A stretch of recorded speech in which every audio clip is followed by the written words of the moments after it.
Hello नमस्कार दोस्तों, स्वागत है आपका हमारे इस यूट्यूब चैनल में। अगर अभी तक आपने हमारे चैनल एजुकेशन बाय प्रियंका को सब्सक्राइब नहीं किया है तो प्लीज़ हमारे चैनल को सब्सक्राइब करें और हमारे वीडियो को एंड तक ज़रूर देखें।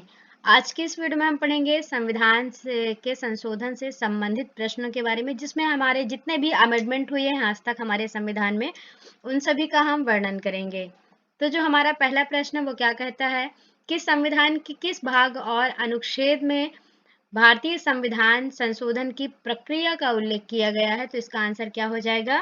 डी नंबर राइट आंसर हो जाएगा, यानी भाग 20 और अनुक्रमांक 368, यानी अनुच्छेद 368 में इसका वर्णन किया गया है।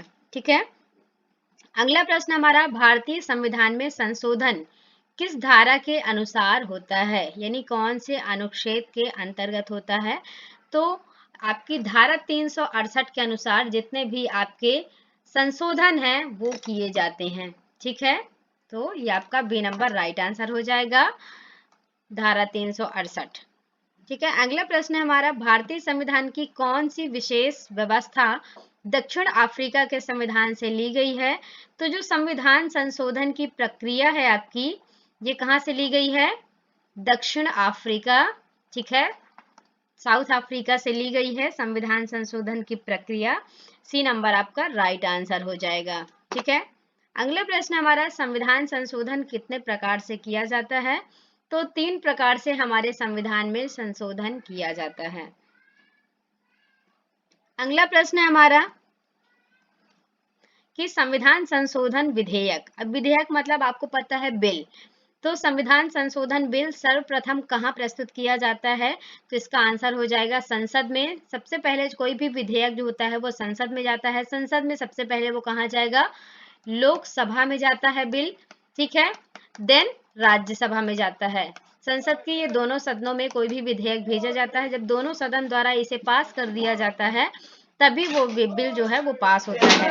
अगला प्रश्न है हमारा कि संविधान संशोधन की पहली पहल कहाँ की जा सकती है? तो इसका आंसर क्या हो जाएगा? सदन के, जो संसद है उसके किसी भी सदन में, यानी सदन में जो लोकसभा और राज्यसभा होती हैं, राज्यसभा व लोकसभा, ठीक है, तो इन दोनों में से किसी में भी पेश किया जा सकता है। अगला प्रश्न हमारा, संविधान के अधिकांश अनुच्छेदों में संशोधन करने के लिए कौन सी प्रक्रिया को अपनाया जाता है? तो संविधान में संशोधन करने के लिए साधारण बहुमत की प्रक्रिया को अपनाया जाता है, यानी बहुमत का होना आवश्यक होता है, दोनों सदन के सदस्यों द्वारा उसे बहुमत के द्वारा स्वीकार किया गया हो। ठीक है, ये आपका राइट आंसर हो जाएगा। अगला प्रश्न है आपका, भारतीय संविधान के अधिकांश अनुच्छेदों को किसके द्वारा संशोधित किया जा सकता है? तो जितने भी आपके अनुच्छेद हैं भारतीय संविधान के, उनको किसके द्वारा? संसद के द्वारा इसको संशोधित किया जाएगा। ठीक है, तो ये आपका राइट आंसर हो जाएगा, 1 नंबर, संसद के द्वारा। अगला प्रश्न हमारा, क्या राज्य विधानमंडल संविधान संशोधन की प्रक्रिया को आरंभ कर सकता है?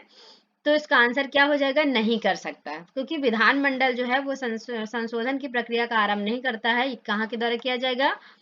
संसद के द्वारा किया जाएगा। ठीक है। अगला प्रश्न हमारा, भारत के संविधान में प्रथम संशोधन किस वर्ष में किया गया था? तो सबसे पहला संशोधन किया गया था 1951 में। ठीक है। अगला प्रश्न हमारा, संवैधानिक संशोधन का प्रथम अधिनियम, जिसे हम एक्ट कहते हैं, वह किससे संबंधित है? तो राज्यों के कृषि भूमि सुधार से संबंधित है प्रथम अधिनियम। ठीक है। अगला प्रश्न हमारा, नागालैंड को किस संशोधन द्वारा राज्य का दर्जा प्रदान किया गया? तो 13वें संवैधानिक संशोधन द्वारा इसे एक राज्य का दर्जा प्रदान किया गया। अगला प्रश्न हमारा, किस संशोधन द्वारा पंजाब हरियाणा के राज्यों के पुनर्गठन करके चंडीगढ़ को केंद्र शासित प्रदेश बनाया गया? तो 18वें संशोधन के द्वारा जो संविधान संशोधन हुआ, इनको राज्यों को पुनर्गठित किया गया और चंडीगढ़ को केंद्र शासित प्रदेश बनाया गया। और आपको एक इंपॉर्टेंट बात बता दें कि इन तीनों राज्यों के लिए एक ही न्यायालय की स्थापना की गई है। ठीक है, इन तीनों राज्यों के लिए एक न्यायालय स्थापित किया गया है। अगला प्रश्न हमारा, सिंधी भाषा को किस संवैधानिक संशोधन में शामिल किया गया है? तो 21वें संवैधानिक संशोधन के द्वारा सिंधी भाषा को संशोधित किया गया है, उसमें अमेंडमेंट किए गए हैं। अगला प्रश्न है, किस संवैधानिक संशोधन द्वारा मेघालय राज्य की स्थापना की गई है? तो आपका जो 22वां संवैधानिक संशोधन है, इसके द्वारा मेघालय राज्य की स्थापना की गई है। अगला प्रश्न हमारा, किस संवैधानिक संविधान में संसद का मौलिक अधिकार में संशोधन करने का अधिकार प्राप्त है? तो जो आपका 24वां संवैधानिक संशोधन, इसमें मौलिक अधिकार में क्या किया जा सकता है? मौलिक अधिकारों में संशोधन किया जा सकता है, जिसका वर्णन किसमें किया गया है? भाग 3 में इनका वर्णन किया गया है। ठीक है, मौलिक अधिकारों का, जो कि कितने हैं? 6 राइट आपको दिए गए हैं, फंडामेंटल राइट्स, जिनका कोई भी उल्लंघन नहीं कर सकता, ना कोई आपसे छीन सकता। अगला प्रश्न है, प्रथम संवैधानिक संशोधन अधिनियम कब बना? तो ये सबसे पहला संवैधानिक संशोधन अधिनियम 1951 में पहली बार संशोधन किया गया था। ठीक है, 1951 में। अगला प्रश्न है, लोकसभा सीटों की अधिकतम संख्या 545 किस संवैधानिक संशोधन द्वारा निर्धारित की गई थी? तो आपका जो 31वां संवैधानिक संशोधन है, इसके द्वारा 545 सीट की संख्या निश्चित की गई थी, जो कि वर्तमान में कितनी है आपकी?